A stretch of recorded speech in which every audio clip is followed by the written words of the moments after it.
perkenalkan saya Siti Rahmat Sulistiowati, biasa dipanggil Rahma, dan saat ini saya mahasiswi Magister Ilmu Komunikasi di Universitas Mercu Buana, dan saat ini akan mempresentasikan tugas besar saya untuk mata kuliah Sosiologi Media dan Komunikasi yang membahas tentang perspektif feminis di media yang diambil dari buku Mass Media dan Komunikasi karya James Correns dan Michael Graffich. Menurut Lisbeth Van Jonen, terkait perspektif feminis di media, bagaimana teori media feminis membedakan dirinya dari perspektif lain seperti postmodernisme, pluralisme, neomarxisme, dan lain-lain. Fokusnya yang tanpa syarat pada analisis gender sebagai mekanisme yang menyusun dunia material dan simboli, serta pengalaman kita tentangnya, sulit ditemukan dalam teori media lain. Bahkan, pada pertengahan dan akhir tahun 70-an, sarjana komunikasi tampaknya tidak terlalu tertarik pada subjek perempuan. Situasi telah membaik sampai batas tertentu. Tampaknya ada pengakuan ragu-ragu tentang perlunya dan kelayakan pendekatan feminis terhadap media. Jurnal Akademi Komunikasi telah menerbitkan artikel dan ulasan studi media feminis dan kadang-kadang mencurahkan seluruh masalah untuk itu. Seperti Communication di tahun 1986, Dervin di 1987, Voss and Voss di 1983, Journal of Communication Inquiry di tahun 1987, McCormack di tahun 1980, Rakau di tahun 1986, Smith di tahun 1983, Stevens di tahun 1987, Van Jonen di tahun 1988. Namun, dalam tinjauan umum tentang tren utama dalam teori dan penelitian komunikasi, kita hanya menemukan sedikit jejak dari badan keilmuan feminis yang berkembang saat ini. Dalam mengklasifikasikan feminisme, ada 3 ideologi. Yang pertama, feminisme liberal, lalu ada feminisme radikal, dan yang terakhir ada feminisme sosialis.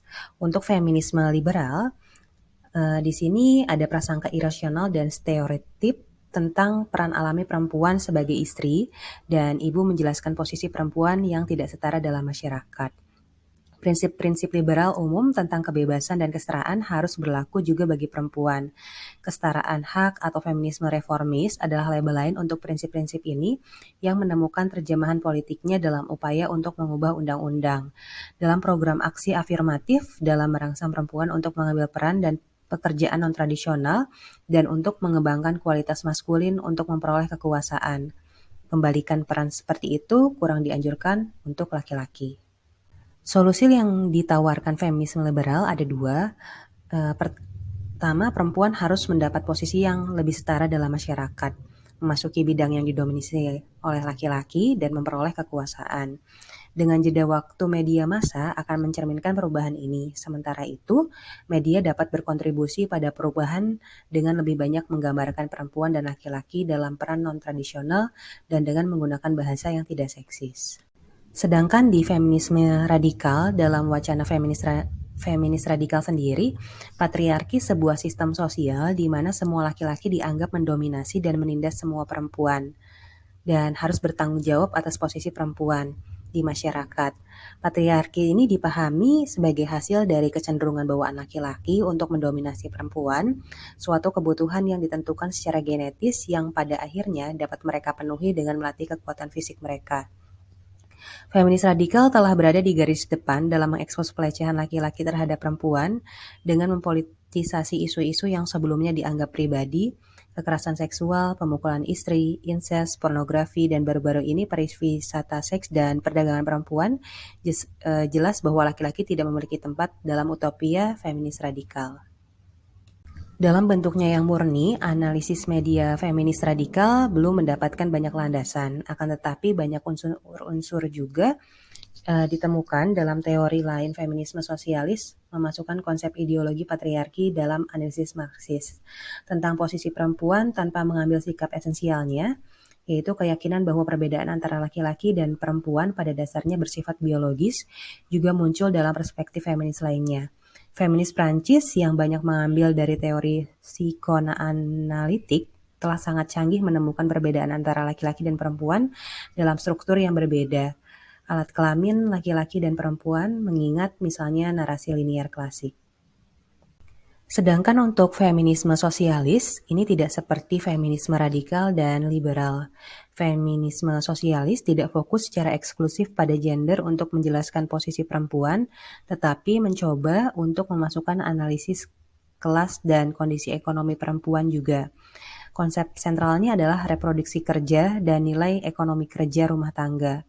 Meskipun tidak diakui seperti itu, pengasuhan moral, pendidikan, dan pekerjaan rumah tangga yang dilakukan perempuan dalam keluarga dikatakan sangat diperlukan untuk pemeliharaan kapitalisme. Solusi yang ditawarkan feminisme sosialis tidak jauh berbeda dengan strategi media liberal atau radikal. Biasanya strategi ganda dianjurkan mereformasi media arus utama serta memproduksi media feminis yang terpisah. Yang membedakan seruan sosialis bagi produser media perempuan adalah kesadaran akan bias kelas menengah atas strategi tersebut. Misalnya menurut Bayer di tahun 1981, ini pengakuan bahwa pada masyarakat pada saat yang sama perubahan struktural dalam organisasi kerja media diperlukan. Misalnya kelompok jurnalis feminis Belanda yang cukup berhasil berkampanye untuk kebijakan tindakan afirmatif dalam jurnalisme, peningkatan di kemungkinan pekerjaan paruh waktu, cuti orang tua, dan fasilitas penitipan anak di kantor, surat kabar. Konsep gender dan komunikasi. Strategi untuk perubahan mengikuti secara logis dari analisis media feminis, liberal, radikal, dan sosialis. Mereka bertujuan baik untuk mereformasi institusi dan profesi media yang ada atau untuk menciptakan lembaga feminis baru dan mengembangkan interpretasi feminin dan feminis yang tepat tentang profesionalisme. Namun, dengan hak istimewa melihat ke belakang, kita sekarang berada dalam posisi untuk mengamati betapa bermanfaatnya strategi-strategi ini. Tampaknya beberapa dari mereka tidak terlalu berhasil, beberapa bahkan tampak kontraproduktif seperti dalam kasus jurnalisme Amerika menjadi bidang yang didominasi perempuan yang dikurangi status dan gajinya. Kekecewaan politik semacam itu terkait erat dengan kelemahan teoretis yang dimiliki oleh ketiga perspektif tersebut. Jenis kelamin. Pengakuan akan kekhususan historis dari kepercayaan dominan saat ini tentang perempuan dan laki-laki membuka cara baru untuk mengkonseptualisasikan gender, bukan sebagai yang diberikan secara universal, tetapi sebagai yang dibangun secara sosial.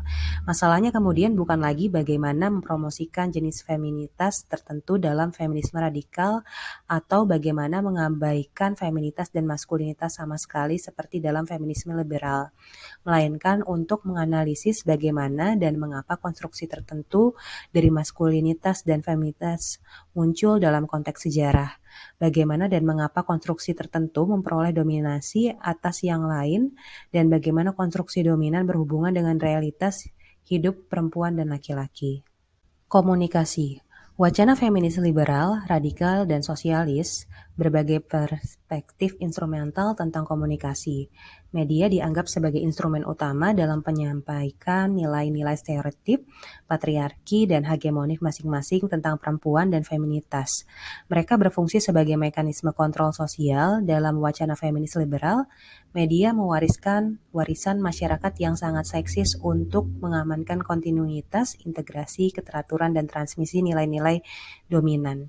Menurut Tuhman di tahun 1978.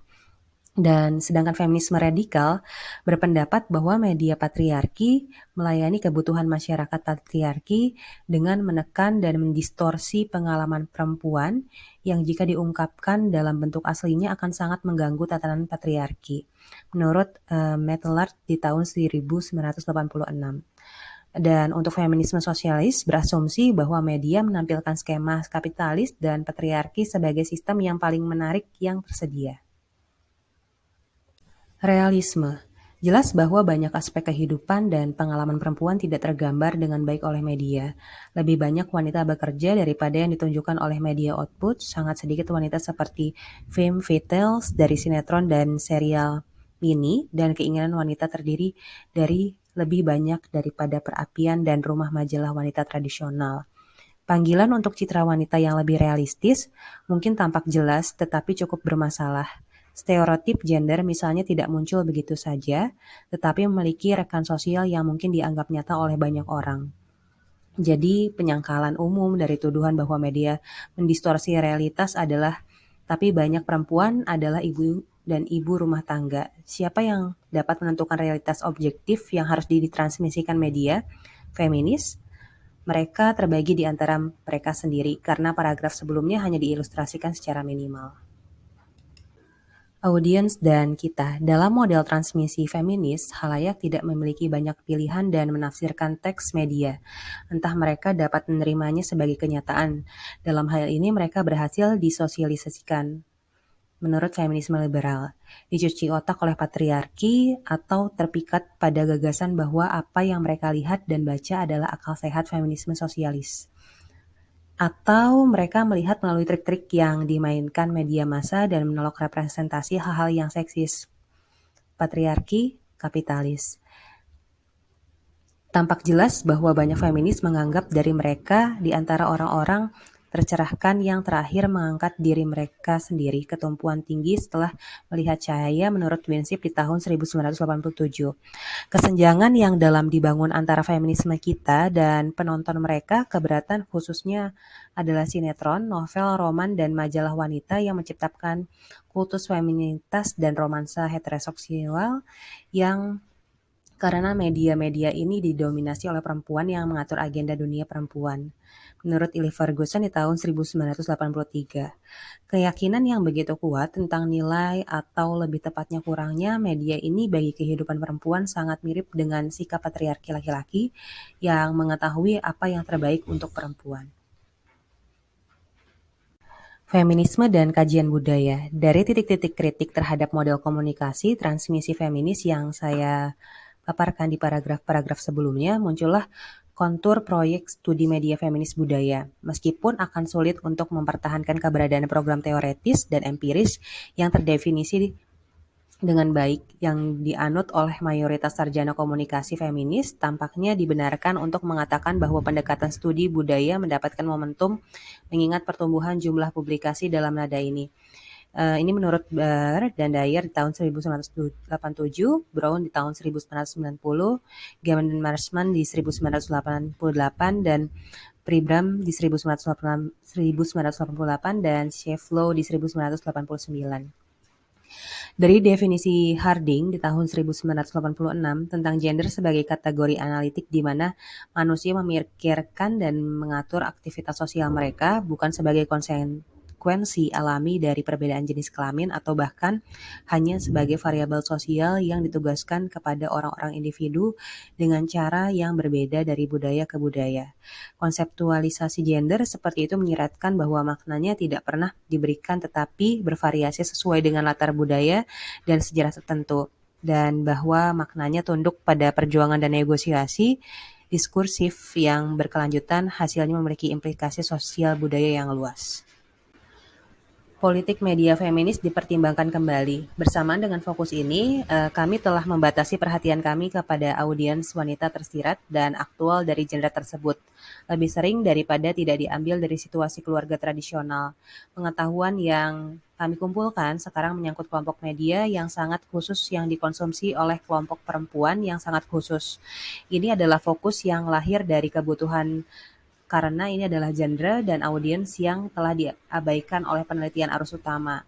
Komunitas akademis yang disibukkan dengan isu-isu prestisius seperti teknologi, komunikasi baru, masa depan penyiaran publik, atau efek komunikasi politik tidak mudah turun ke tingkat yang lebih profan dari penggunaan media dalam kehidupan sehari-hari perempuan biasa.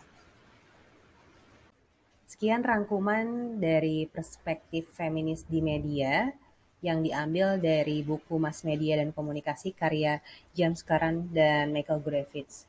Selamat beraktivitas kembali semuanya, semoga sehat selalu.